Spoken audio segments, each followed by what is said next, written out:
The Select Committee to investigate the January 6th attack on the United States Capitol will be in order. Without objection, the chair is authorized to declare the committee in recess at any point.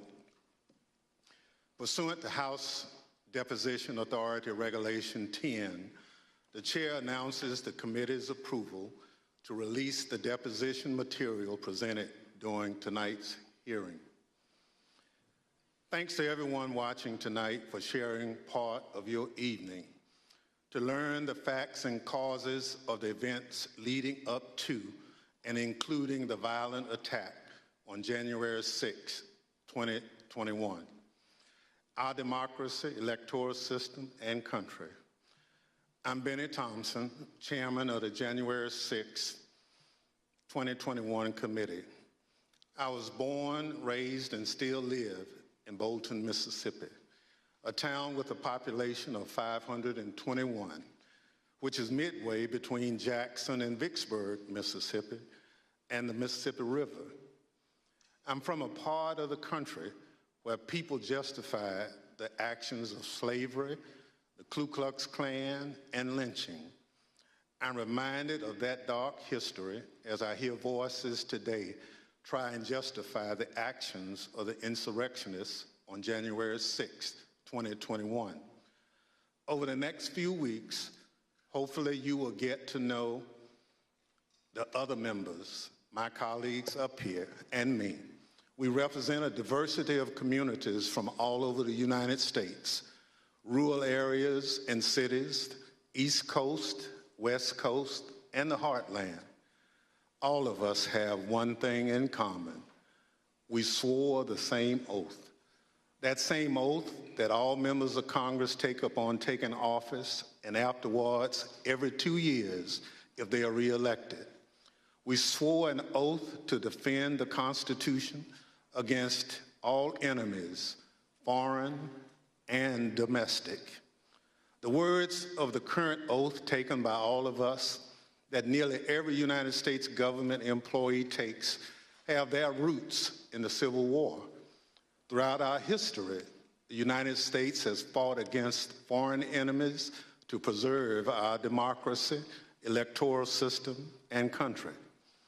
When the United States Capitol was stormed and burned in 1814, foreign enemies were responsible. Afterward, in 1862, when American citizens had taken up arms against this country, Congress adopted a new oath to help make sure no person who had supported the rebellion could hold a position of public trust. Therefore, congresspersons and United States federal government employees were required for the first time to swear an oath to defend the Constitution against all enemies, foreign and domestic. That oath was put to test on January 6, 2021. The police officers who held the line that day honored their oath. Many came out of that day bloodied and broken. They still bear those wounds, visible and invisible. They did their duty. They repelled the mob and ended the occupation of the Capitol. They defended the Constitution against domestic enemies so that Congress could return, uphold our own oath, and count your votes to ensure the transfer of power, just as we've done for hundreds of years. But unlike in 1814, it was domestic enemies of the Constitution who stormed the Capitol and occupied the Capitol, who sought to thwart the will of the people, to stop the transfer of power. And so they did, so at the encouragement of the President of the United States. The President of the United States trying to stop the transfer of power, a precedent that had stood for 220 years, even as our democracy had faced its most difficult tests. Thinking back again to the Civil War in the summer of 1864, the President of the United States believed we would be doomed to his bid for re-election. He believed his opponent, General George McClellan, would wave the white flag when it came to preserving the Union. But even with that grim fate hanging in the balance, President Lincoln was ready to accept the will of the voters, come what may. He made a quiet pledge. He wrote down the words, "This morning, as for some days past, it seems exceedingly probable that this administration will not be reelected. Then it will be my duty to so cooperate with the president-elect. It will be my duty." Lincoln sealed that memo and asked his cabinet secretaries to sign it sight unseen.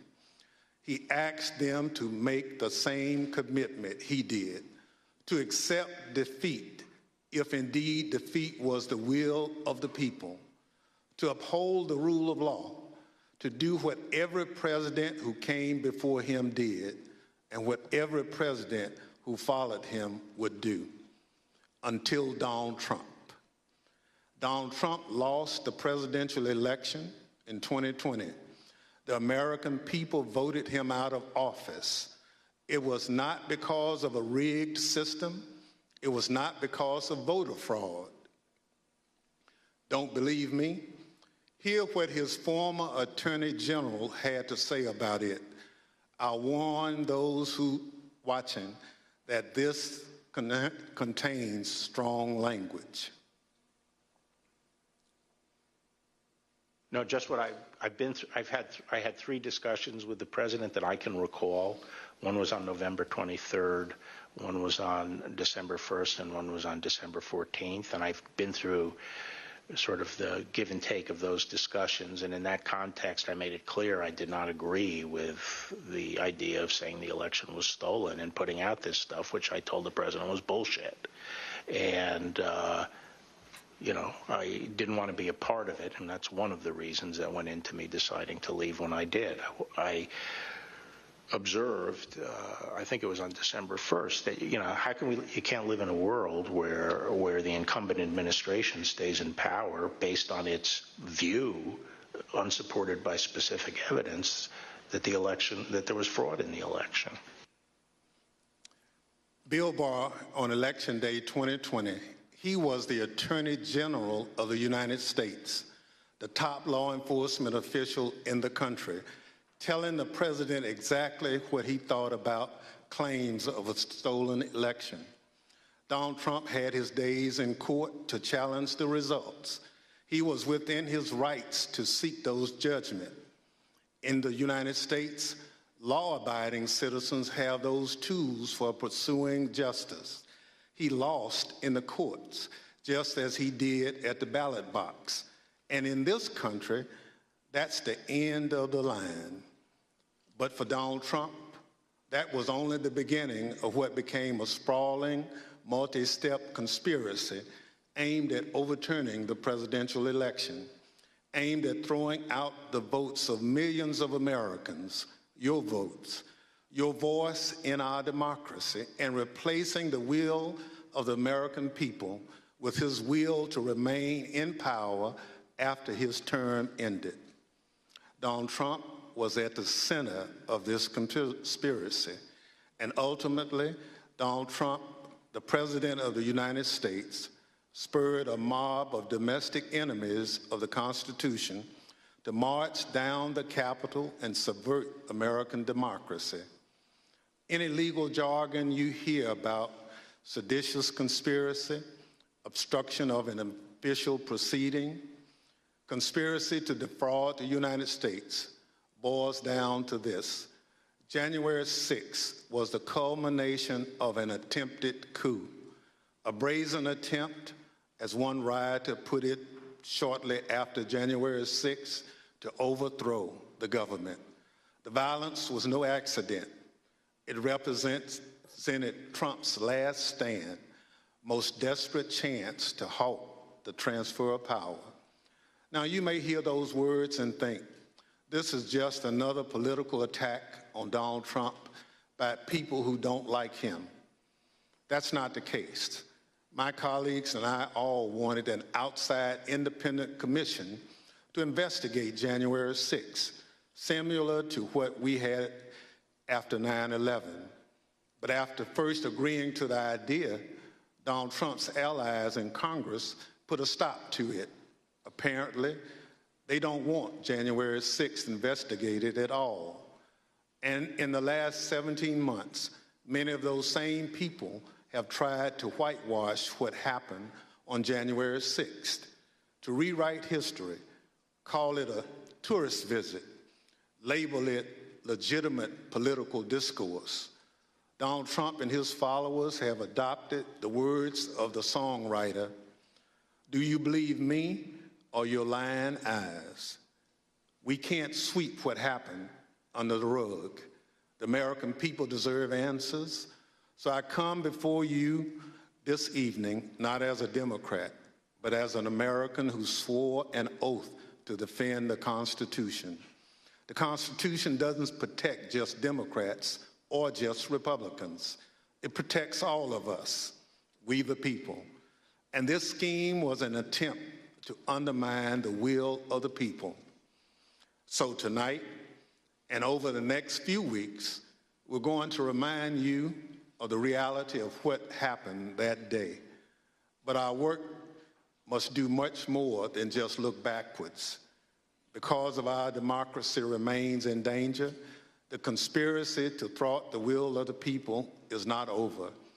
There are those in this audience who thirst for power but have no love or respect for what makes America great: devotion to the Constitution, allegiance to the rule of law, our shared journey to build a more perfect union. January 6th and the lies that led to insurrection have put 2.5 centuries of constitutional democracy at risk. The world is watching what we do here. America has long been expected to be a shining city on the hill, a beacon of hope and freedom, a model for others when we are at our best. How can we play that role when our house is in such disorder? We must confront the truth with candor, resolve, and determination. We need to show that we are worthy of the gifts that are the birthright of every American. That begins here, and it begins now, with a true accounting of what happened and what led to the attack on our Constitution and our democracy. In this moment, when the dangers of our Constitution and our democracy loom large, nothing could be more important. Working alongside the public servants on this dais has been one of the greatest honors of my time in Congress. It's been a particular privilege to count as a partner in this effort and to count as a friend the gentlewoman from Wyoming, Ms. Cheney. She's a patriot, a public servant of profound courage, of devotion to her oath and the Constitution. It's my pleasure to recognize Ms. Cheney for her opening statement. Thank you very much, Mr. Chairman, and let me echo those words about the importance of bipartisanship and what a tremendous honor it is to work on this committee. Mr. Chairman, at 6:01 p.m. on January 6th, after he spent hours watching a violent mob besiege, attack, and invade our Capitol, Donald Trump tweeted, but he did not condemn the attack. Instead, he justified it. "These are the things and events that happen," he said, "when a sacred landslide election victory is so unceremoniously and viciously stripped away from great patriots who've been badly and unfairly treated for so long." As you will see in the hearings to come, President Trump believed his supporters at the Capitol, and I quote, "We're doing what they should be doing." This is what he told his staff as they pleaded with him to call off the mob, to instruct his supporters to leave. Over a series of hearings in the coming weeks, you will hear testimony, live and on video, from more than half a dozen former White House staff in the Trump administration. all of whom were in the West Wing of the White House on January 6th. You will hear testimony that, quote, the president did not really want to put anything out calling off the riot or asking his supporters to leave. You will hear that President Trump was yelling and, quote, really angry at advisors who told him he needed to be doing something more. And aware of the rioters' chance to hang Mike Pence, the president responded with this sentiment, quote, maybe our supporters have the right idea. Mike Pence, quote, deserves it. You will hear evidence that President Trump refused for hours to do what his staff, his family, and many of his other advisors begged him to do, immediately instruct his supporters to stand down and evacuate the Capitol. Tonight, you will see never-before-seen footage of the brutal attack on our Capitol, an attack that unfolded while a few blocks away, President Trump sat watching television in the dining room next to the Oval Office. You will hear audio from the brave police officers battling for their lives and ours, fighting to defend our democracy against a violent mob Donald Trump refused to call off. Tonight and in the weeks to come, you will see evidence of what motivated this violence, including directly from those who participated in this attack. You will see video of them explaining what caused them to do it. You will see their posts on social media. We will show you what they have said in federal court. On this point, there is no room for debate. Those who invaded our Capitol and battled law enforcement for hours were motivated by what President Trump had told them, that the election was stolen and that he was the rightful president. President Trump summoned the mob, assembled the mob, and lit the flame of this attack.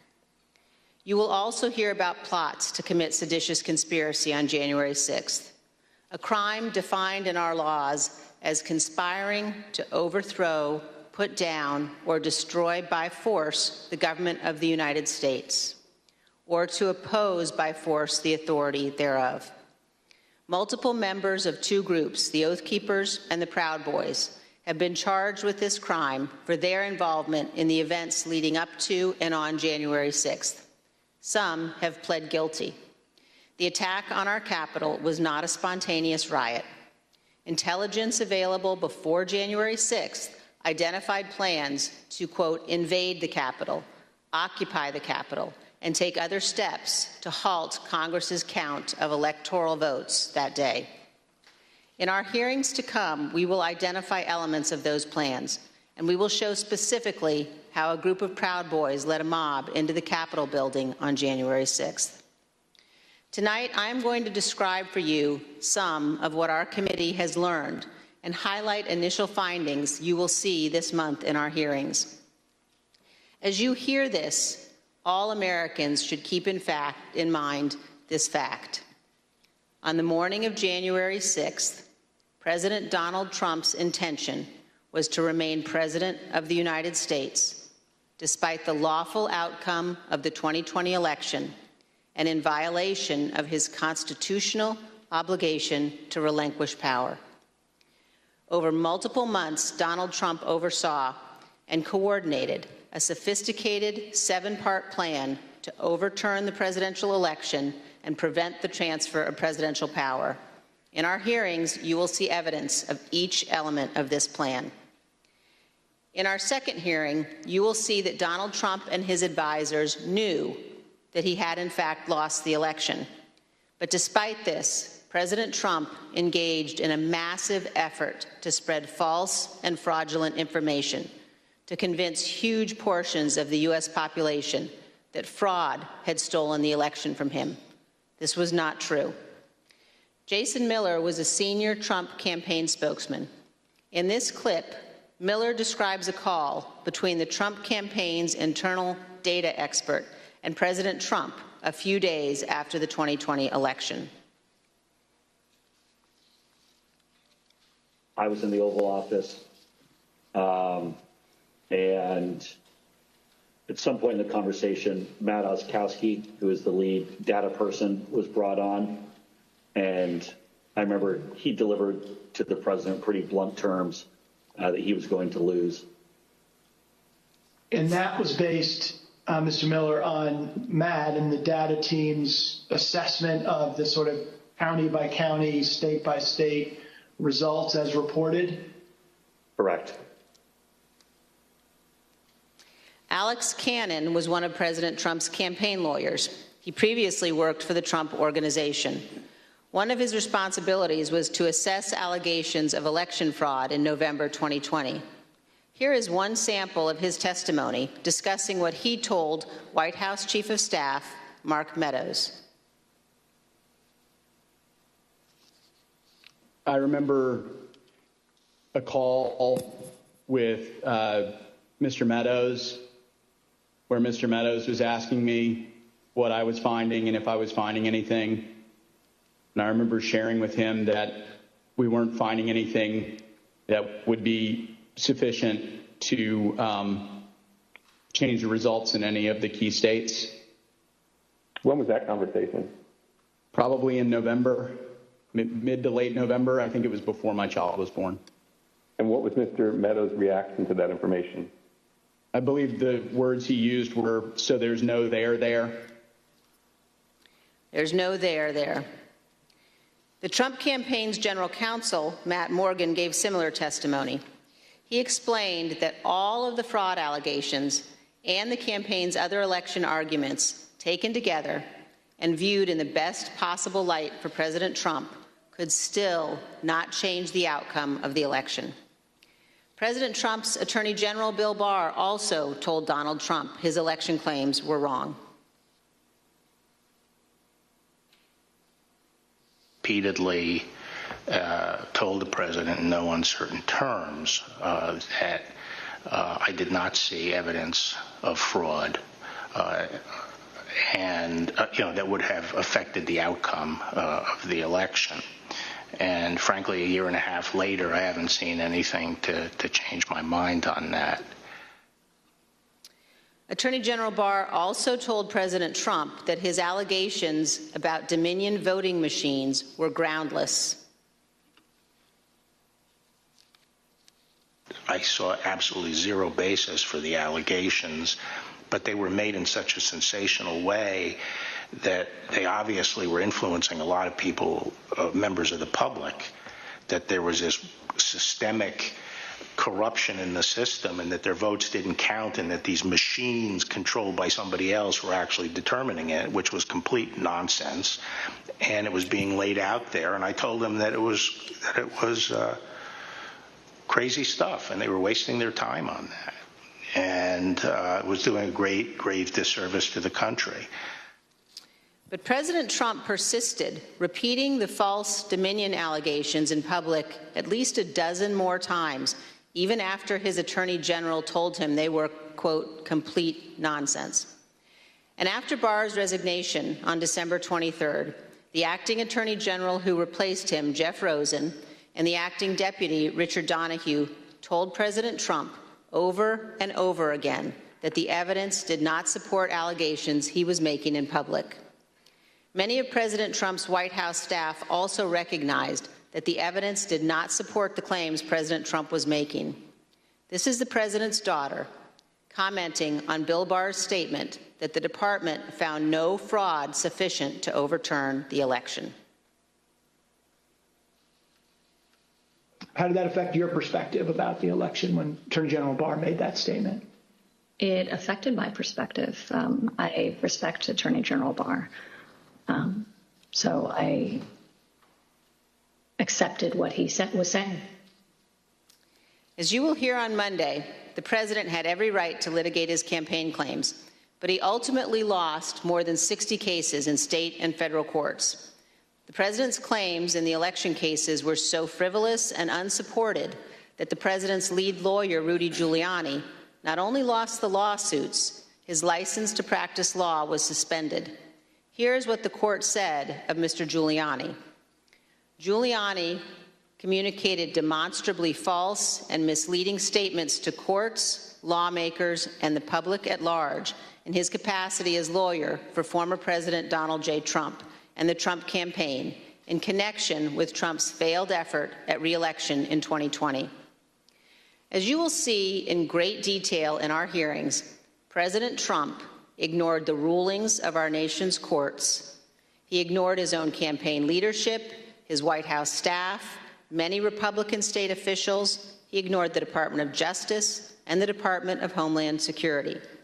President Trump invested millions of dollars of campaign funds purposely spreading false information, running ads he knew were false, and convincing millions of Americans that the election was corrupt and that he was the true president. As you will see, this misinformation campaign provoked the violence on January 6th. In our third hearing, you will see that President Trump corruptly planned to replace the Attorney General of the United States so the U.S. Justice Department would spread his false stolen election claims. In the days before January 6th, President Trump told his top Justice Department officials, quote, "Just say the election was corrupt and leave the rest to me and the Republican congressman." Senior Justice Department officials, men he had appointed, told him they could not do that because it was not true. So President Trump decided to replace them. He offered Jeff Clark, an environmental lawyer at the Justice Department, the job of acting Attorney General. President Trump wanted Mr. Clark to take a number of steps, including sending this letter to Georgia and 5 other states, saying the U.S. Department of Justice had, quote, identified significant concerns that may have impacted the outcome of the election. This letter is a lie. The Department of Justice had, in fact, repeatedly told President Trump exactly the opposite, that they had investigated his stolen election allegations and found no credible fraud that could impact the outcome of the election. This letter and others like it would have urged multiple states to withdraw their official and lawful electoral votes for Biden. Acting Deputy Attorney General Richard Donahue described Jeff Clark's letter this way, quote, "This would be a grave step for the department to take and could have tremendous constitutional, political, and social ramifications for this country." The committee agrees with Mr. Donahue's assessment. Had Clark assumed the role of Attorney General in the days before January 6th and issued these letters, the ramifications could indeed have been grave. Mr. Donahue also said this about Clark's plan. And I recall toward the end saying, what you're proposing is nothing less than the United States Justice Department meddling in the outcome of a presidential election.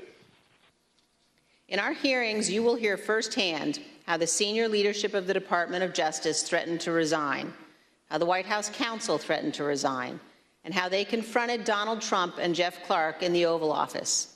The men involved, including Acting Attorney General Jeff Rosen and Acting Deputy Attorney General Richard Donahue, were appointed by President Trump. These men honored their oaths of office, they did their duty, and you will hear from them in our hearings. By contrast, Jeff Clark has invoked his Fifth Amendment privilege against self-incrimination and refused to testify. Representative Scott Perry, who is also involved in trying to get Clark appointed as Attorney General, has refused to testify here. As you will see, Representative Perry contacted the White House in the weeks after January 6th to seek a presidential pardon. Multiple other Republican congressmen also sought presidential pardons for their roles in attempting to overturn the 2020 election. In our fourth hearing, we will focus on President Trump's efforts to pressure Vice President Mike Pence to refuse to count electoral votes on January 6th. Vice President Pence has spoken publicly about this. President Trump is wrong. I had no right to overturn the election. The presidency belongs to the American people and the American people alone. And frankly, there is no idea more un-American than the notion that any one person could choose the American president. What President Trump demanded that Mike Pence do wasn't just wrong, it was illegal and it was unconstitutional. You will hear this in great detail from the Vice President's former general counsel. Witnesses in these hearings will explain how the former Vice President and his staff informed President Trump over and over again that what he was pressuring Mike Pence to do was illegal. As you will hear, President Trump engaged in a relentless effort to pressure Pence, both in private and in public. You will see the evidence of that pressure from multiple witnesses, live and on video. Vice President Pence demonstrated his loyalty to Donald Trump consistently over 4 years, but he knew that he had a higher duty to the United States Constitution. This is testimony from the Vice President's Chief of Staff. So I think the Vice President was proud of his 4 years of service, and he felt like much had been accomplished in those 4 years. And I think he was proud to have stood beside the President for all that had been done. But I think he ultimately knew that his fidelity to the Constitution was his first and foremost oath. And that's what he articulated publicly, and I think that that's what he felt. His fidelity to the Constitution was more important than his fidelity to President Trump and his desire. The oath he took. Yep. Yes. You'll also hear about a lawyer named John Eastman. Mr. Eastman was deeply involved in President Trump's plans. You'll hear from former Fourth Circuit federal judge Michael Luttig, a highly respected leading conservative judge. John Eastman clerked for Judge Luttig. Judge Luttig provided counsel to the Vice President's team in the days before January 6th. The judge will explain how Eastman, quote, was wrong at every turn. And you will see the email exchanges between Eastman and the Vice President's counsel as the violent attack on Congress was underway. Mr. Jacob said this to Mr. Eastman: "Thanks to your bullshit, we are under siege." You will also see evidence that John Eastman did not actually believe the legal position he was taking. In fact, a month before the 2020 election, Eastman took exactly the opposite view on the same legal issues.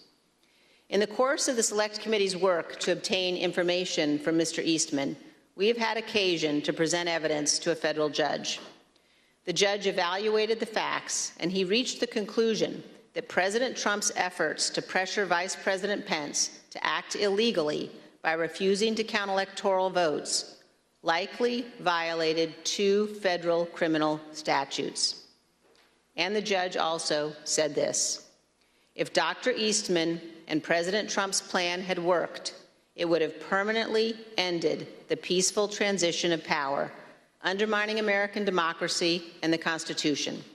If the country does not commit to investigating and pursuing accountability for those responsible, the court fears January 6th will repeat itself. Every American should read what this federal judge has written. The same judge, Judge Carter, issued another decision on Tuesday night, just this week, indicating that John Eastman and other Trump lawyers knew that their legal arguments had no real chance of success in court, but they relied on those arguments anyway to try to, quote, overturn a Democratic election. And you will hear that while Congress was under attack on January 6th and the hours following the violence, the Trump legal team in the Willard Hotel War Room continued to work to halt the count of electoral votes. In our 5th hearing, you will see evidence that President Trump corruptly pressured state legislators and election officials to change election results. You will hear additional details about President Trump's call to Georgia officials, urging them to, quote, find 11,780 votes, votes that did not exist, and his efforts to get states to rescind certified electoral slates without factual basis and contrary to law. You will hear new details about the Trump campaign and other Trump associates' efforts to instruct Republican officials in multiple states to create intentionally false electoral slates and transmit those slates to Congress, to the Vice President, and the National Archives, falsely certifying that Trump won states he actually lost. In our final 2 June hearings, you will hear how President Trump summoned a violent mob and directed them illegally to march on the United States Capitol. While the violence was underway, President Trump failed to take immediate action to stop the violence and instruct his supporters to leave the Capitol. As we present these initial findings, keep 2 points in mind.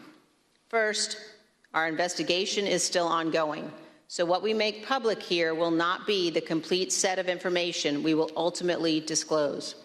And second, the Department of Justice is currently working with cooperating witnesses and has disclosed to date only some of the information it has identified from encrypted communications and other sources. On December 18, 2020, a group, including General Michael Flynn, Sidney Powell, Rudy Giuliani, and others, visited the White House. They stayed late into the evening.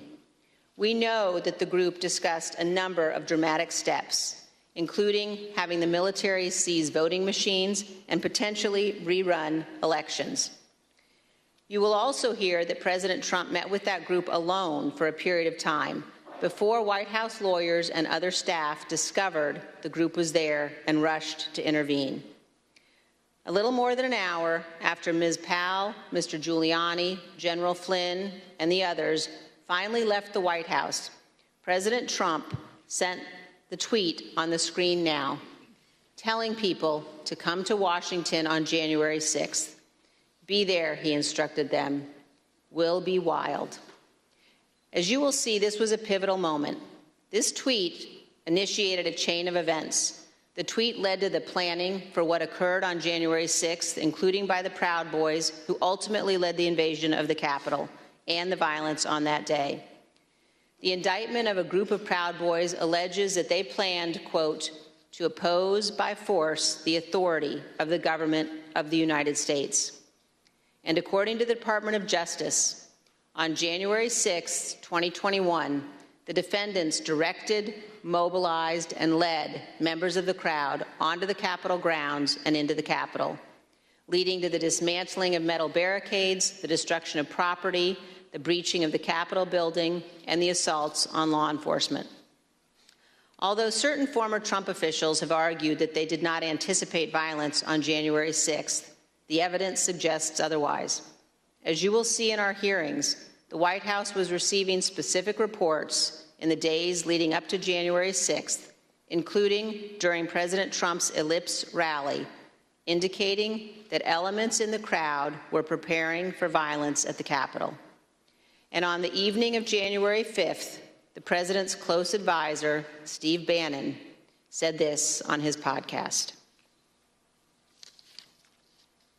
All hell is going to break loose tomorrow. Just understand this. All hell is going to break loose tomorrow. As part of our investigation, we will present information about what the White House and other intelligence agencies knew and why the Capitol was not better prepared. But we will not lose sight of the fact that the Capitol Police did not cause the crowd to attack. And we will not blame the violence that day, violence provoked by Donald Trump, on the officers who bravely defended all of us. In our final hearing, you will hear a moment-by-moment account of the hours-long attack from more than half a dozen White House staff, both live in the hearing room and via videotaped testimony. There's no doubt that President Trump was well aware of the violence as it developed. White House staff urged President Trump to intervene and call off the mob. Here is a document written while the attack was underway by a member of the White House staff advising what the president needed to say. Quote, anyone who entered the Capitol without proper authority should leave immediately. This is exactly what his supporters on Capitol Hill and nationwide were urging the president to do. He would not. You will hear that leaders on Capitol Hill begged the president for help, including Republican leader McCarthy, who was, quote, scared, and called multiple members of President Trump's family after he could not persuade the president himself. Not only did President Trump refuse to tell the mob to leave the Capitol, he placed no call to any element of the United States government to instruct that the Capitol be defended. He did not call his Secretary of Defense on January 6th. He did not talk to his Attorney General. He did not talk to the Department of Homeland Security. President Trump gave no order to deploy the National Guard that day, and he made no effort to work with the Department of Justice to coordinate and deploy law enforcement assets. But Vice President Pence did each of those things. For example, here is what General Milley, the chairman of the Joint Chiefs of Staff testified to this committee. There were 2 or 3 calls with Vice President Pence. He was very animated, and he issued very explicit, very direct, unambiguous orders. There was no question about that, and he was, and I can get you the exact quotes, I guess, from some of our records somewhere. But he was very animated, very direct, very firm, and to Secretary Miller, get the military down here, get the Guard down here, put down this situation, etc. By contrast, here is General Milley's description of his conversation with President Trump's Chief of Staff, Mark Meadows, on January 6th. He said, we have to kill the narrative that the Vice President is making all the decisions. We need to establish the narrative that that the president is still in charge and that things are steady or stable or what's that thing. I immediately interpret that as politics, politics, politics. Red flag for me personally, no action, but I remember it distinctly. And you will hear from witnesses how the day played out inside the White House, how multiple White House staff resigned in disgust, and how President Trump would not ask his supporters to leave the Capitol. It was only after multiple hours of violence that President Trump finally released a video instructing the riotous mob to leave. And as he did so, he said to them, quote, "We love you, and you're very special." You will also hear that in the immediate aftermath of January 6th, members of the president's family, White House staff, and others tried to step in to stabilize the situation, quote, to land the plane before the presidential transition on January 20th. You will hear about members of the Trump cabinet discussing the possibility of invoking the 25th Amendment and replacing the President of the United States. Multiple members of President Trump's own cabinet resigned immediately after January 6th. One member of the cabinet suggested that the remaining cabinet officers needed to take a more active role in running the White House and the administration. But most emblematic of those days is this exchange of texts between Sean Hannity and former President Trump's press secretary, Kayleigh McEnany. Sean Hannity wrote, in part, "Key now, no more crazy people, no more stolen election talk. Yes, impeachment and 25th Amendment are real. Many people will quit." Ms. McEnany responded in part, "Love that. That's the playbook." The White House staff knew that President Trump was willing to entertain and use conspiracy theories to achieve his ends. They knew the president needed to be cut off from all of those who had encouraged him. They knew that President Donald Trump was too dangerous to be left alone, at least until he left office on January 20th. These are important facts for Congress and the American people to understand fully. When a president fails to take the steps necessary to preserve our union, or worse, causes a constitutional crisis, we're at a moment of maximum danger for our republic. Some in the White House took responsible steps to try to prevent January 6th. Others egged the president on. Others, who could have acted, refused to do so. In this case, the White House counsel was so concerned about potentially lawless activity that he threatened to resign multiple times. That is exceedingly rare and exceedingly serious. It requires immediate attention, especially when the entire team threatens to resign. However, in the Trump White House, it was not exceedingly rare, and it was not treated seriously. This is a clip of Jared Kushner addressing multiple threats by White House counsel Pat Cipollone and his team of lawyers to resign in the weeks before January 6th. Jared, are you aware of instances where Pat Cipollone threatened to resign? I kind of, like I said, my interest at that time was on trying to get as many pardons done. And I know that, he was always him and the team were always saying, oh, we're going to resign. We're not going to be here if this happens, if that happens. So I kind of took it up to just be whining, to be honest with you. Whining. There's a reason why people serving in our government take an oath to the Constitution. As our founding fathers recognized, democracy is fragile. People in positions of public trust are duty-bound to defend it, to step forward when action is required. In our country, we don't swear an oath to an individual or a political party. We take our oath to defend the United States Constitution. And that oath must mean something. Tonight, I say this to my Republican colleagues who are defending the indefensible. There will come a day when Donald Trump is gone, but your dishonor will remain. Finally, I ask all of our fellow Americans, as you watch our hearings over the coming weeks, please remember what's at stake. Remember the men and women who have fought and died so that we can live under the rule of law, not the rule of men. I ask you to think of the scene in our Capitol Rotunda on the night of January 6th. There, in a sacred space in our constitutional republic, the place where our presidents lie in state, watched over by statues of Washington and Jefferson, Lincoln and Grant, Eisenhower, Ford, and Reagan. Against every wall that night encircling the room, there were SWAT teams, men and women in tactical gear with long guns, deployed inside our Capitol building.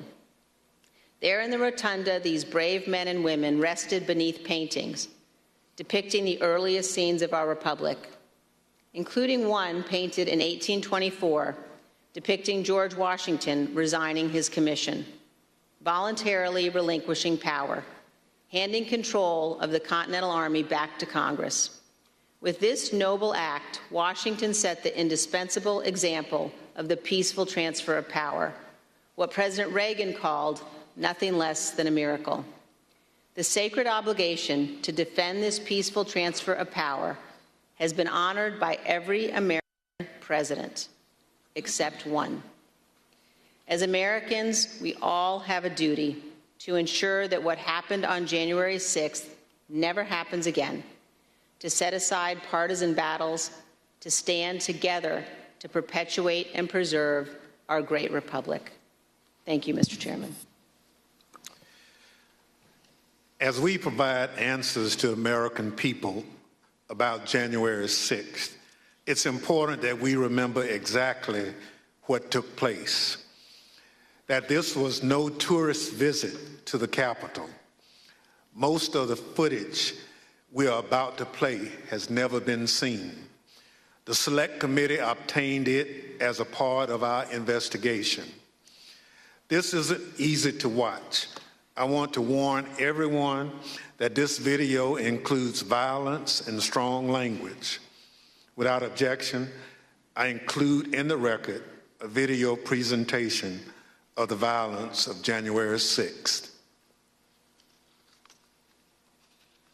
Proud of your boy! Proud of your boy! Proud of your boy! Yeah, just for awareness, be advised, there's probably about 300 Proud Boys. They're marching eastbound in this 400 block of kind of Independence, actually on the mall towards the United States Capitol. I am not allowed to say what's going to happen today because everyone's just going to have to watch for themselves. But it's going to happen. Something's going to happen. Whose streets? Our streets! Whose streets? Our streets! Whose streets? Our streets!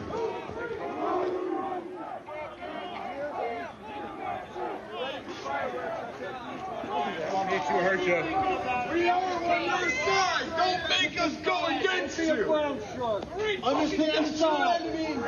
Pick a side. These are our streets.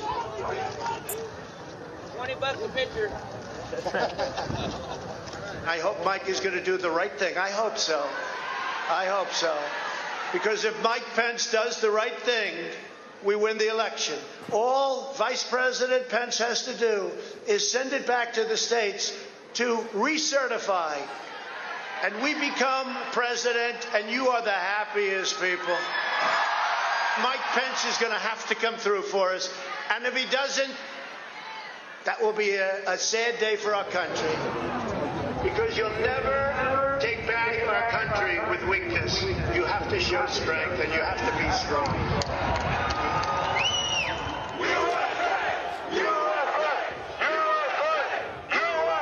Cruiser 50, it does look like we're going to have an ad hoc march stepping off here. There's a crowd surge heading east. We love Trump! We love Trump! We love Trump! We love Trump! We love Trump! We love Trump! We love Trump! Mike Pence, I hope you're going to stand up for the good of our Constitution and for the good of our country. And if you're not, I'm going to be very disappointed in you. I will tell you right now.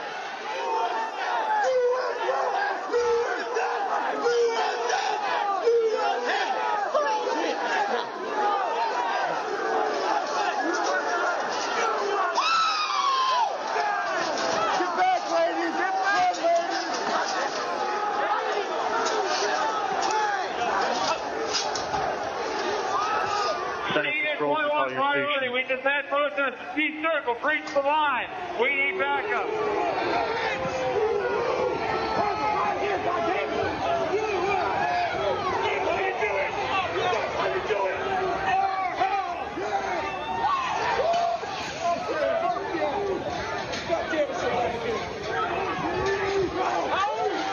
Madam Speaker, the Vice President and the United States Senate.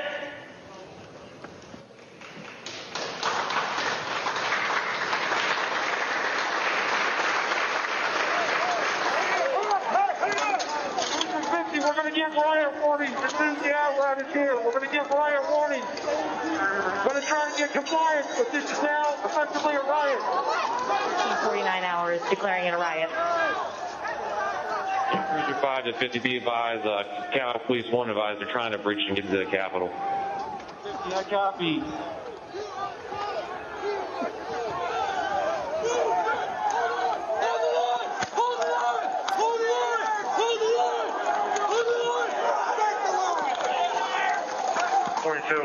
We're about 5 miles out. We're trying to make our way through all this.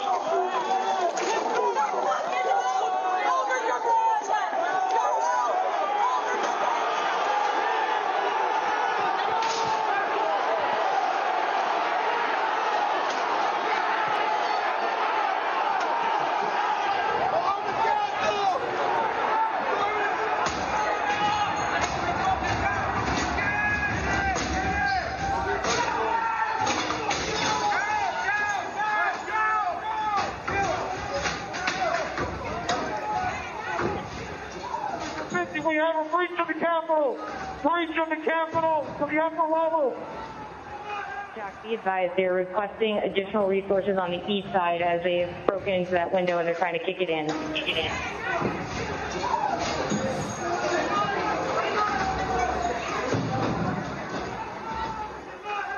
Without objection, the chair declares the House in recess pursuant to Clause 12B of Rule 1. Mike Pence didn't have the courage to do what should have been done to protect our country and our Constitution, giving states a chance to certify a corrected set of facts, not the fraudulent or inaccurate ones which they were asked to previously certify. U.S. demands the truth. Bring out Pence. Bring out Pence. Bring out Pence.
course we're going to get too many fucking people. Look at this fucking vantage point, man. We're fucked.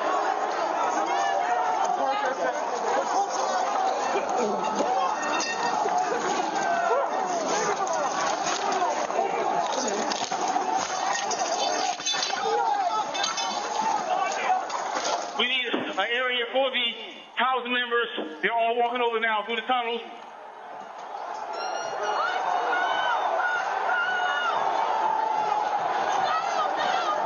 We're trying to hold the upper deck.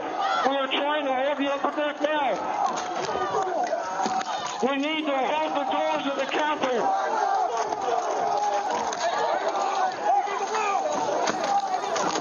I need court support.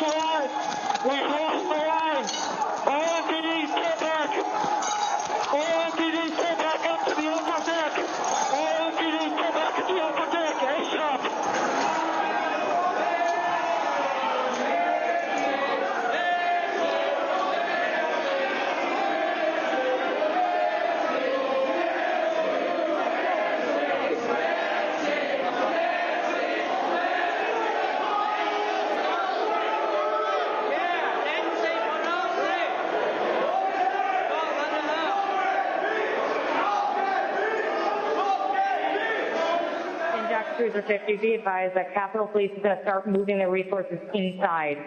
They're going to start the M4 officers first.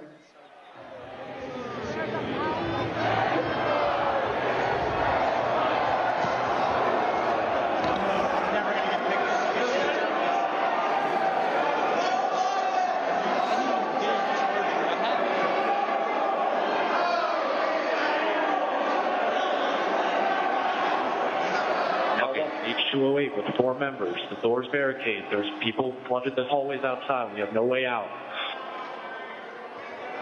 In fact, officers still remaining on the House floor, on the third floor, to use the subways themselves. It's time to evacuate so we can secure the members on the other side. Copy. It's up to us people now, the American people. What are you ready to do? One more time. What are you ready to do? And whatever it takes, I'll lay my life down if it takes. Absolutely. That's why we showed up today. Bring her out here. Hey, boys, we're coming in if you don't bring her out. Fuck you, son of a bitch. You back up. I have myself on back.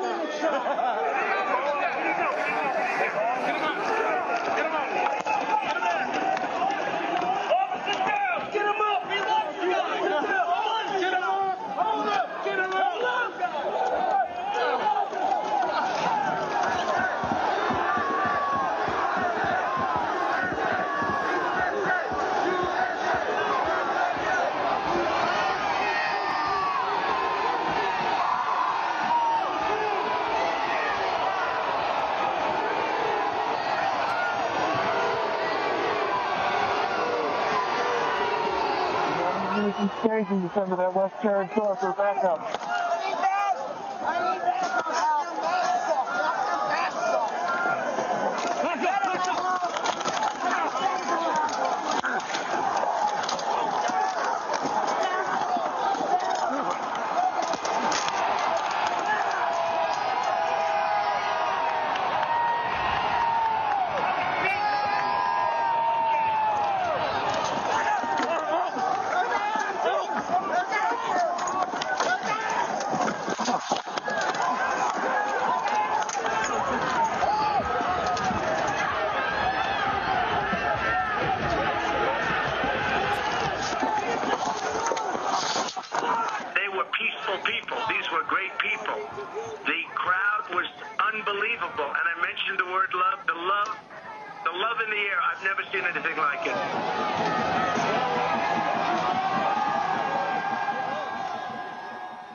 Pursuant to the order of the committee of tonight, The chair declares the committee in recess for a period of approximately 10 minutes.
Go to the bench.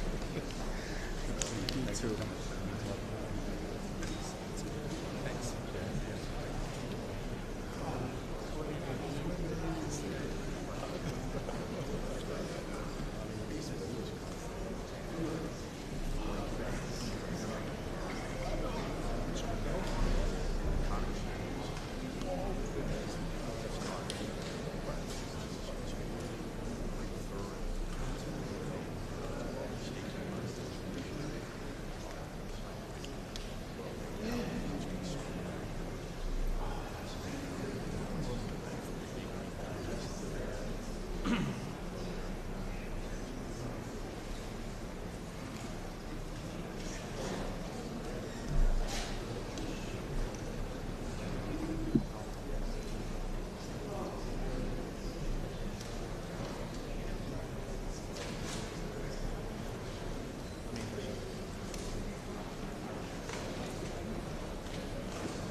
committee will be in order.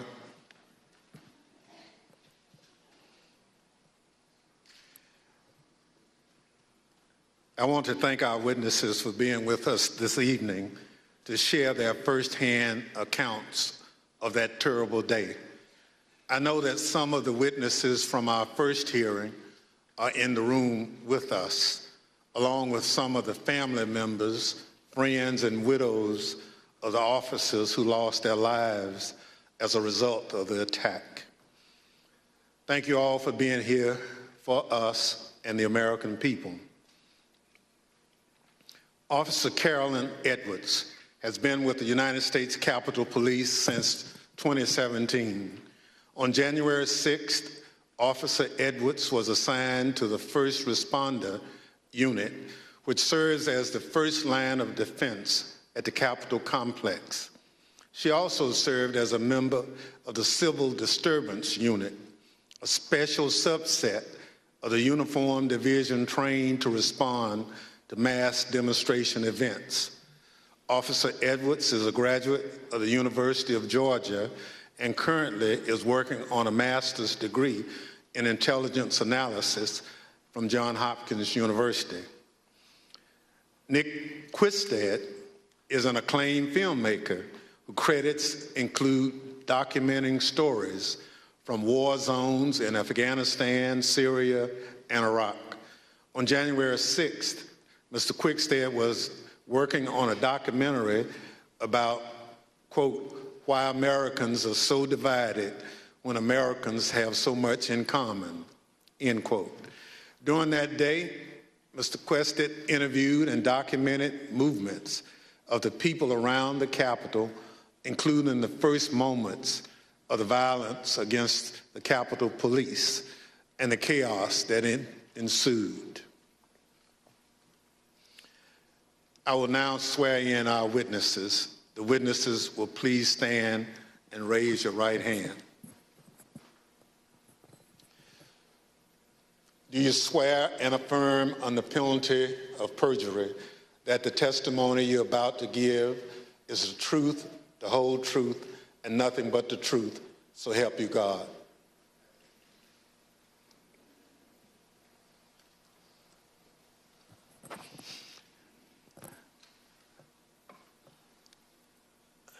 Let the record reflect the witnesses answered in the affirmative. Without objection, the witness's statement will be included in the record. Pursuant to Section 5C8 of House Resolution 503, I recognize myself for questioning. As you saw just a few minutes ago, the Proud Boys instigated the first breach of the Capitol just before 1:00 p.m., where rioters pushed over barricades near the Peace Circle at the foot of the Capitol. Our two witnesses tonight were both there at the time of that first breach. Officer Edwards was standing with other officers behind a line of bike racks that marked the perimeter of the Capitol grounds. She bravely tried to prevent an angry crowd from advancing on the Capitol. Unfortunately, she was overrun and knocked unconscious as the crowd advanced on the Capitol. Mr. Quistad was a few yards away from Officer Edwards, taking footage of the Proud Boys as part of his work on a documentary film. Most of his footage has never been shown publicly before we shared it this evening. Officer Edwards, I'd like to start by asking if you could tell us why you believe it's important for you to share your story this evening with the committee and the American public. Please, your microphone. Well, thank you, Mr. Chairman. I really appreciate it, and thank you to the committee for having me here to testify. I was called a lot of things on January 6, 2021 and the days thereafter. I was called Nancy Pelosi's dog, called incompetent, called a hero, and a villain. I was called a traitor to my country, my oath, and my Constitution. In actuality, I was none of those things. I was an American, standing face to face with other Americans, asking myself how many times, many times, how we had gotten here. I had been called names before, but never had my patriotism or duty been called into question. I, who got up every day, no matter how early the hour or how late I got in the night before, to put on my uniform and to protect America's symbol of democracy. I, who spent countless hours in the baking sun and freezing snow to make sure that America's elected officials were able to do their job. I, whose literal blood, sweat, and tears were shed that day defending the building that I spent countless holidays and weekends working in. I am the proud granddaughter of a Marine that fought in the Battle of the Chosin Reservoir in the Korean War. I think of my papa often in these days, how he was so young and thrown into a battle he never saw coming and answered the call at a great personal cost. How he lived the rest of his days with bullets and shrapnel in his legs, but never once complained about his sacrifice. I would like to think that he would be proud of me, proud of his granddaughter that stood her ground that day and continued fighting, even though she was wounded, like he did many years ago. I am my grandfather's granddaughter, proud to put on a uniform and serve my country. They dared to question my honor. They dared to question my loyalty. And they dared to question my duty. I am a proud American, and I will gladly sacrifice everything to make sure that the America my grandfather defended is here for many years to come. Thank you. Officer Edwards, your story and your service is important, and I thank you for being here tonight. Ms. Quickstead, I also like to ask you to introduce yourself. Can you tell us how you found yourself in Washington, D.C. on January 6, 2021? Good evening, Chair and Madam Vice Chair. Thank you for the introduction. As stated in the winter of 2020, I was working on a documentary. As part of that documentary, I filmed several rallies in Washington, D.C. on December the 11th and December the 12th. And I learned there would be a rally on the Mall on January 6th. So my three colleagues and I came down to document the rally. According to the permit of the event, there was going to be a rally at the Ellipse. We arrived at the Mall and observed a large contingent of Proud Boys marching towards the Capitol. We filmed them, and almost immediately I was separated from my colleagues. I documented the crowd turn from protesters to rioters to insurrectionists. I was surprised at the size of the group, the anger and the profanity. And for anyone who didn't understand how violent that event was, I saw it, I documented it, and I experienced it. I heard incredibly aggressive chanting, and I subsequently shared that footage with the authorities. I'm here today pursuant to a House subpoena. Thank you so much. Thank you, Mrs. Quested. The Select Committee has conducted extensive investigative work to understand what led the Proud Boys and other rioters to the Capitol on January 6th. We've obtained substantial evidence showing that the President's December 19th tweet calling his followers to Washington, D.C. on January 6th energized individuals from the Proud Boys and other extremist groups. I'd like to play a brief video highlighting some of this evidence. My name is Marcus Childress, and I'm an investigative counsel for the Select Committee to investigate the January 6th attack on the United States Capitol. What do you want to call them? Give me a name. Give me a white name. Supremacists and white like me to condemn? White supremacists and right Proud Boys, stand back and stand by. After he made this comment, Enrique Terrio, then chairman of the Proud Boys, said on Parler, "Standing by, sir." During our investigation, we learned that this comment during the presidential debate actually led to an increase in membership from the Proud Boys. Would you say that Proud Boys members increased after the stand back, stand by comment? Exponentially. I'd say tripled probably, with the potential for a lot more eventually. And did you ever sell any stand back and stand by merchandise? One of the vendors on my page actually beat me to it, but I wish I would have made a stand back, stand by shirt. On December 19th, President Trump tweeted about the January 6th rally and told attendees, "Be there, we'll be wild." Many of the witnesses that we interviewed were inspired by the president's call and came to D.C. for January 6th. But the extremists, they took it a step further. They viewed this tweet as a call to arms.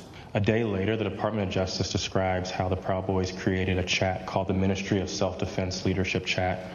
In this chat, the Proud Boys established a command structure in anticipation of coming back to D.C. on January 6th. The Department of Justice describes Mr. Tarrio coming into possession of a document called the 1776 Returns, which describes individuals occupying key buildings around the United States Capitol.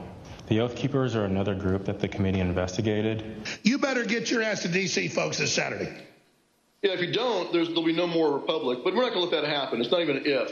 It's either President Trump is encouraged and bolstered and strengthened to do what he must do, or we wind up in a bloody fight. We all know that. The fight's coming. The Oath Keepers began planning to block the peaceful transfer of power shortly after the November 3rd election. And according to the Department of Justice, Stuart Rhodes, the Oath Keepers leader, said to his followers that we were not going to get through this without a civil war. In response to the December 19th, 2020 tweet by President Trump, the Oath Keepers focused on January 6th in Washington, D.C. In response to the tweet, one member, the president of the Florida chapter, put on social media, "The president called us to the Capitol. He wants us to make it wild." The goal was for the Oath Keepers to be called to duty so that they could keep the president in power, although President Trump had just lost the election. The committee learned that the Oath Keepers set up quick reaction forces outside of the city in Virginia where they stored arms. The goal of these quick reaction forces was to be on standby just in case President Trump invoked the Insurrection Act. Did the Oath Keepers ever provide weapons to members? I'm going to decline to answer that and put them as grounds for due process grounds. In footage obtained by the committee, we learned that on the night of January 5th, Enrique Tarrio and Stuart Rhodes met in a parking garage in Washington, D.C. There's mutual respect there. I think we're fighting the same fight, and I think that's what's important.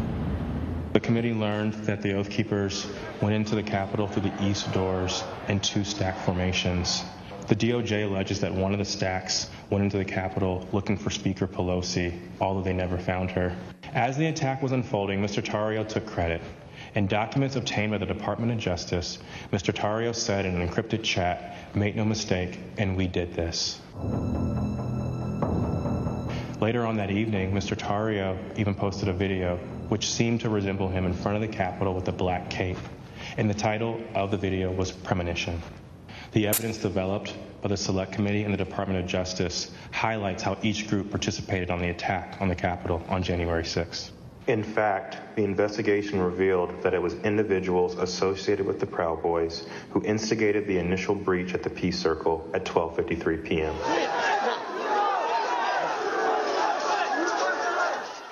Within 10 minutes, rioters had already filled the Lower West Plaza. By 2 o'clock, rioters had reached the doors on the West and the East plazas. And by 2:13, rioters had actually broken through the Senate wing door and gotten into the Capitol building. A series of breaches followed. At 2:25 p.m., rioters breached the east side doors to the Rotunda.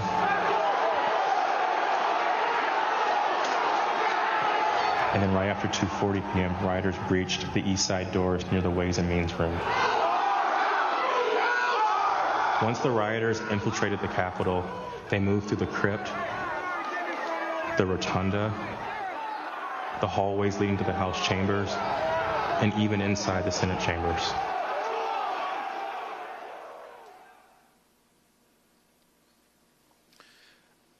Individuals associated with two violent extremist groups have been charged with seditious conspiracy in connection with the January 6th attack. One is the Oath Keepers. They are a group of armed anti-government extremists. The other group is the Proud Boys.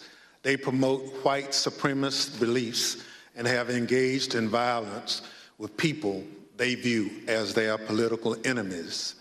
Members of both groups have already pled guilty to crimes associated with the January 6th attack. Mr. Quested, as part of the documentary you've been filming, you gained access to the Proud Boys and their leader, Enrique Tarrio. Your crew filmed them in Washington, D.C. on the evening of January 5th and then on January 6th. On January 5th, the night before the attack, you were with the head of the Proud Boys, Mr. Tarrio, in Washington, D.C. on the evening of January 5th and then on January 6th. On January 5th, the night before the attack, you were with the head of the Proud Boys, Mr. Tarrio, in Washington, some magazines, some extra capacity magazines, and he took responsibility for the burning of the Black Lives Matter flag that was stolen from the church on December the 12th. We were attempting to get an interview with Mr. Tarrio. We had no idea of any of the events that were going to subsequently happen. On December the 12th. We drove him to pick up his bags from the property department of the police, which is just south of the mall. We picked up his bags and went to get some other bags from the Phoenix Hotel, where we encountered Mr. Stuart Rhodes from the Oath Keepers. By the time I'd gone to park the car, my colleague was saying, who'd got into the car with Mr. Tarrio, that they had moved to a location around the corner, the parking garage of the Hall of Legends, I believe. And so we quickly drove over there. We drove down into the parking garage and filmed the scene of Mr. Tarrio and Mr. Rhodes and certain other individuals in that garage. We then continued to follow Mr. Tarrio. There was some discussion about where he was going to go. He ended up going towards a hotel in Baltimore, and we conducted an interview with him in the hotel room. And then we returned to DC for that night and what was interesting that night actually was that was the first indication that DC was much more busy than it had been any other time we'd been here, because we couldn't get into the hotels we wanted to, and we ended up at a hotel that, was not as satisfactory as we would have hoped. Thank you. So what you're saying is you filmed the meeting between Mr. Tarrio and Oath Keepers leader Stuart Rhodes, right? Indeed. You couldn't hear what was said, but according to the Justice Department indictment of Mr. Tarrio, a participant referenced the Capitol. Now, on the morning of January 6th, you learned the Proud Boys would gather near the rally scheduled to take place near the White House. What time did you meet up with the Proud Boys, and what was happening when they met? We met up with the Proud Boys somewhere around 10:30 a.m. and they were starting to walk down the mall easterly direction towards the Capitol. There was a large contingent, more than I had expected, and I was confused to a certain extent why we were walking away from the president's speech, because that's what I felt we were there to cover. So at 10:30 a.m., that's early in the day. That's even before President Trump had started speaking. Am I correct? Yes, sir. So how many Proud Boys would you estimate were marching together to the Capitol? A couple of hundred. Potentially, yeah, I'd say a couple of hundred Proud Boys were marching towards the Capitol at that point. At the time, was the area heavily guarded?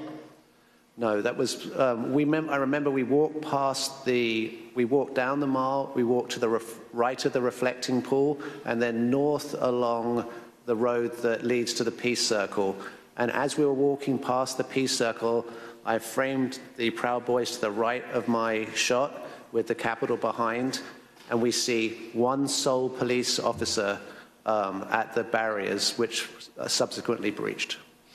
We then walk up and past a tactical unit preparing, and you see that in the film where the man questions their duty and their honor, and you see maybe a dozen Capitol Police putting on their riot gear. So how would you describe the atmosphere at that time? The atmosphere it seemed to be much darker. I make efforts to create a familiarity between myself and my subjects to make them feel comfortable. And the atmosphere was much darker at this day than had been in these other days. And there was also a contingent of Proud Boys that I hadn't met before from Arizona who appeared to wear these orange hats and had orange armbands. So when the Proud Boys went back down the hill to the Peace Circle, did a larger crowd start together? Well, no. First of all, we went round to the back and down the steps, and we took some photographs on the east side of the Capitol, and then we went for lunch. We went for tacos. So, Mr. Quested, you're a journalist, so you are careful to stick to things that you have observed. But what you've told us is highly relevant. Let me highlight a few key facts that you and others have provided the committee. First, there was a large group of Proud Boys present at the Capitol. We know that from multiple sources. You now estimate that there were around 250 to 300 individuals that you've testified. They weren't there for President Trump's speech. We know this because they left that area to march toward the Capitol before the speech began. They walked around the Capitol that morning. I'm concerned this allowed them to see what defenses were in place and where weaknesses might be. And they decided to launch their attack at the Peace Circle, which is the front door of the Capitol complex.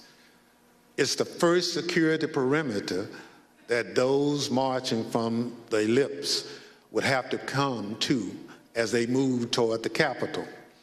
The Peace Circle walkway was always where the thousands of angry Trump supporters would arrive after President Trump sent them from the ellipse.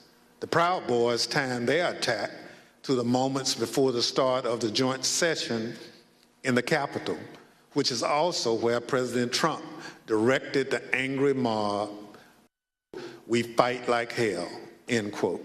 He told them before sending them down Pennsylvania Avenue, right to where the Proud Boys gathered and where you were filming. Now, a central question is whether the attack on the Capitol was coordinated and planned.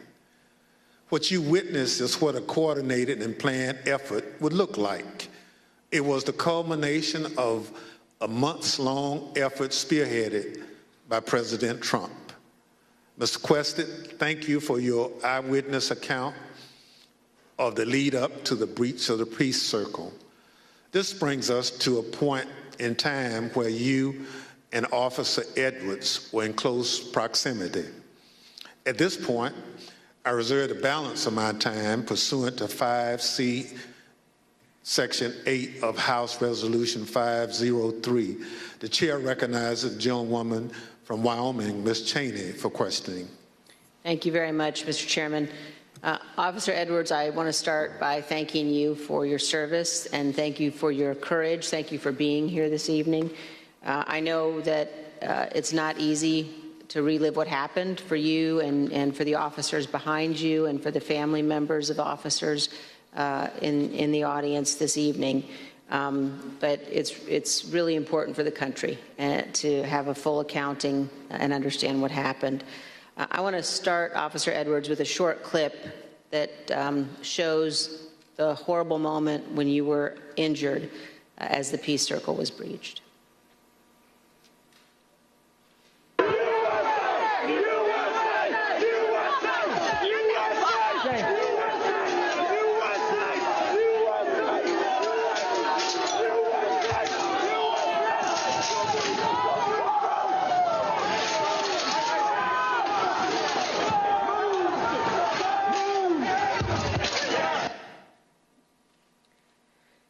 Officer Edwards, can you describe the crowd that had assembled at the Peace Circle as you and your fellow officers stood behind and guarded the bike racks at the Peace Circle? Yes, so there were about, I want to say about 5 of us on that line.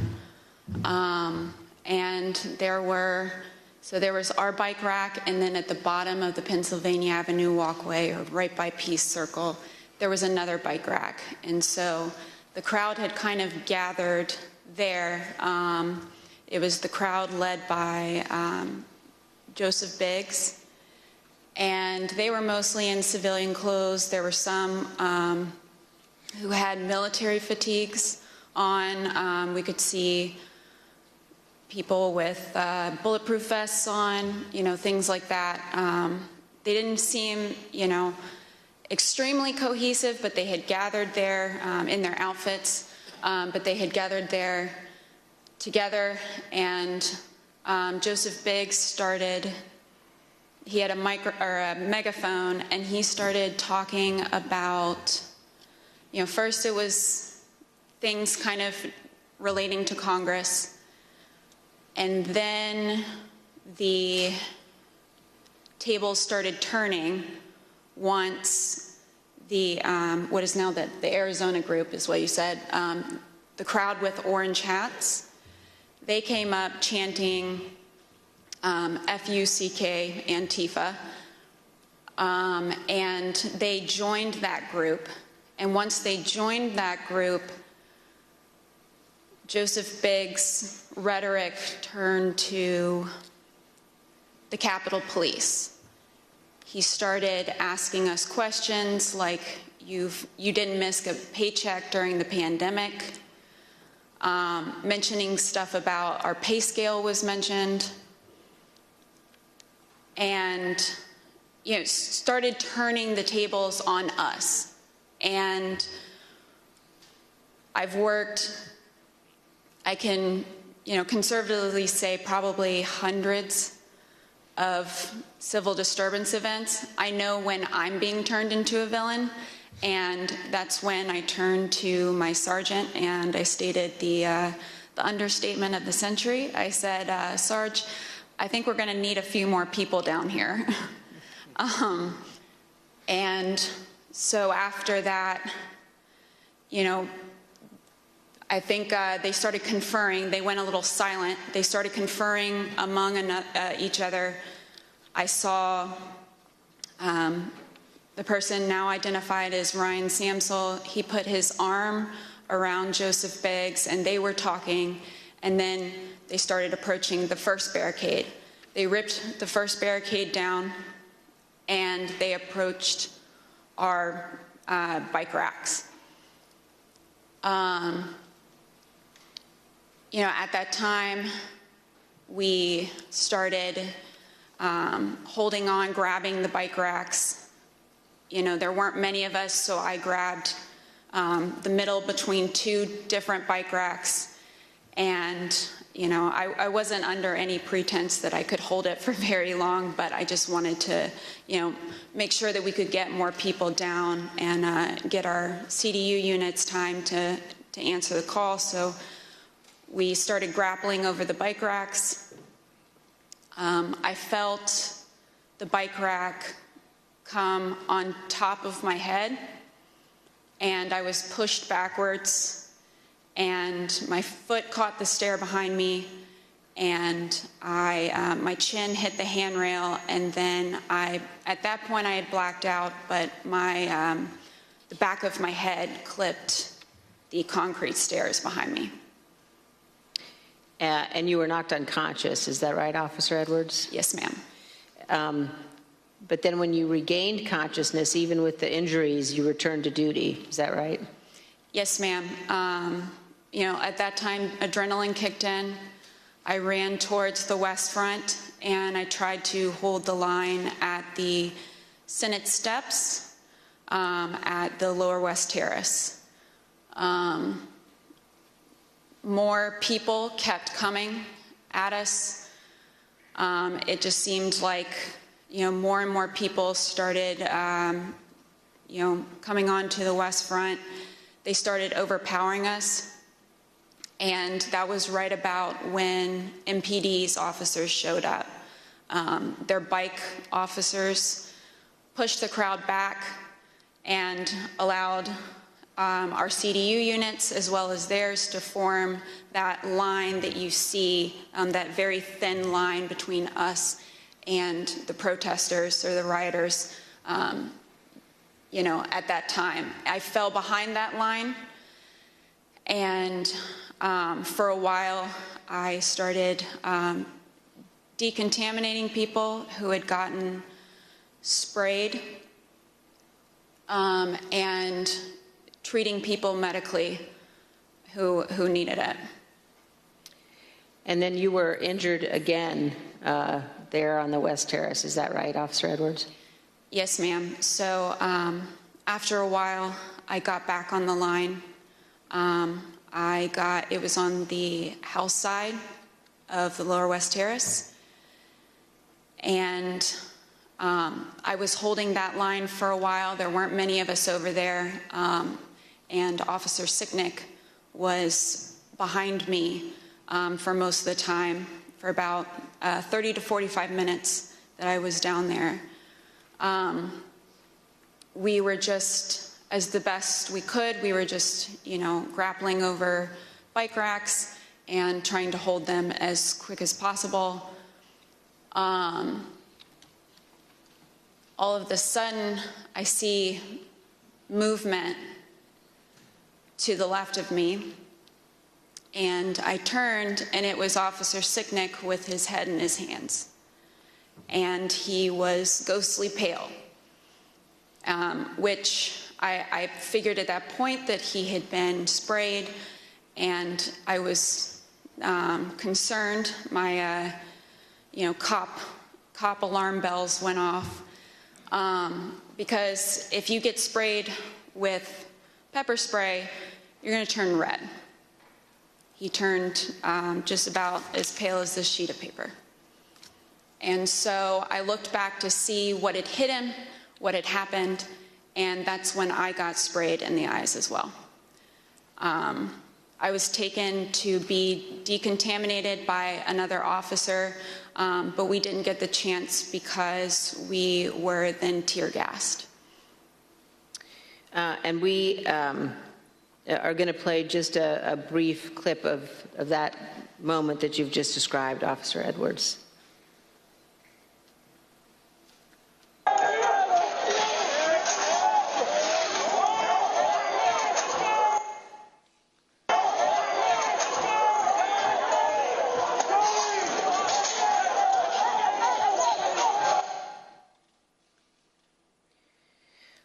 Officer Edwards, I just want to thank you for being here. And I know, again, how difficult it is. I know the family of Officer Sicknick as well, who's here tonight. And one of the things one of the Capitol Police officers said to me recently was to ask me whether or not, as members of Congress, all of us understood that on that day, on January 6th, when we were evacuated from the chamber, were led to a safe, undisclosed location, whether we knew that so many of you had rushed out of the building and into the fight. And I can assure you that we do know that, and that we understand how important your service is. Thank you for your continued work with our committee and the interviews, and thank you very much for both of you for being here this evening. Mr. Chairman, I yield back. Thank you very much.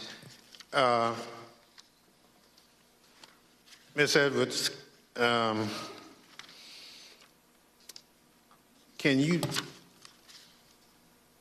give us one memory of that awful day that stands out most vividly in your mind?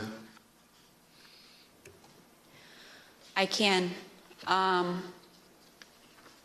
time when I talked about falling behind MPD's line, I remember because I had been kind of shielded away because I was holding those stairs, so I wasn't able to really see what was going on over here. When I fell behind that line and I saw, I can just remember my breath catching in my throat because what I saw was just a war scene. It was something like I had seen out of the movies. I couldn't believe my eyes. There were officers on the ground, you know, they were bleeding, they were throwing up, they were, you know, they had, I mean, I saw friends with blood all over their faces. I was slipping in people's blood. You know, I was catching people as they fell. You know, it was carnage. It was chaos. I can't even describe what I saw. Never in my wildest dreams did I think that as a police officer, as a law enforcement officer, I would find myself in the middle of a battle. You know, I'm trained to detain, you know, a couple of subjects and handle a crowd, but I'm not combat trained. And that day, it was just hours of hand-to-hand combat, hours of dealing with things that were way beyond any law enforcement officer has ever trained for. And I just remember that moment of stepping behind the line and just seeing the absolute war zone that the West Front had become.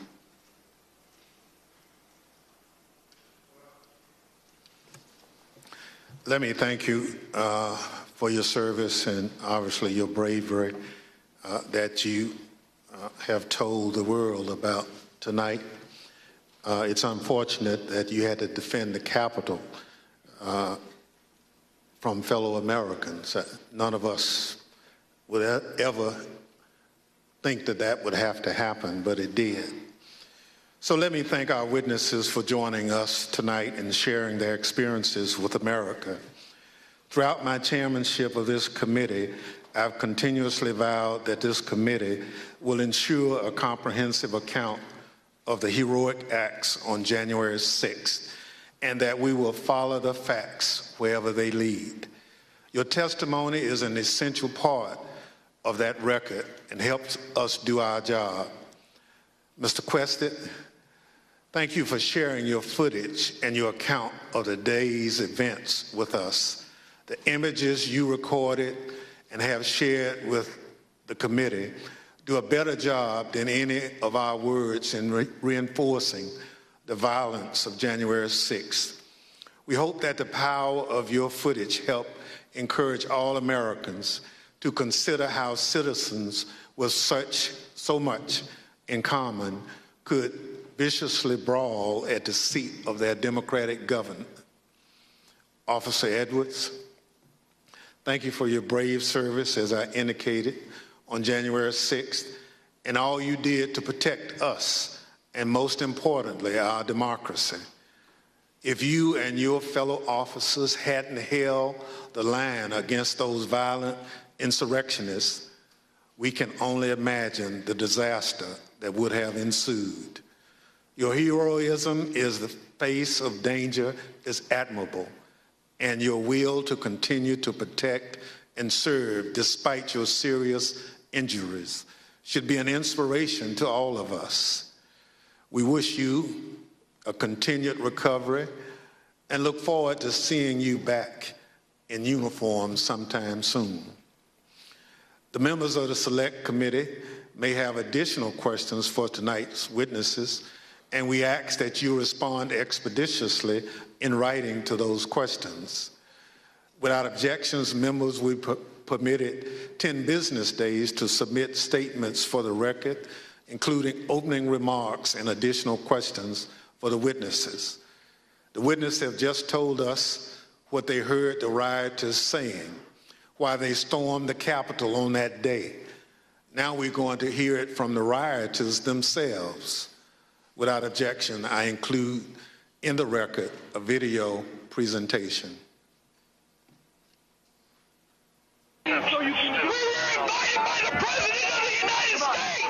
What really made me want to come was the fact that, I had supported Trump all that time. I did believe, that the election was being stolen, and Trump asked us to come. He personally asked for us to come to D.C. that day. And I thought, for everything he's done for us, if this is the only thing he's going to ask of me, I'll do it. We're going to walk down to the Capitol. Did you recall President Trump mentioning going to the Capitol during his speech? Oh, yeah. So that's one of my disappointments. He said he was going to go with us, that he was going to be there. I know why I was there, and that's because he called me there, and he laid out what is happening in our government. He laid it out. But I remember Donald Trump telling people to be there, right? I mean, to support. So you mentioned that the president asked you. Do you remember a specific message? Basically, yeah, he asked for us to come to D.C., that big things are going to happen. What got me interested, he said, I have something very important to say on January 6th or something like that, is what got me interested to be there. Trump has only asked me for two things. He asked me for my vote, and he asked me to come on January 6th. When the committee reconvenes next week, we're going to examine the lies that convinced those men and others to storm the Capitol, to try to stop the transfer of power. We're going to take a close look at the first part of Trump's attack on the rule of law, when he hit the fuse that ultimately resulted in the violence of January 6th. Without objection, and with that, the committee stands adjourned.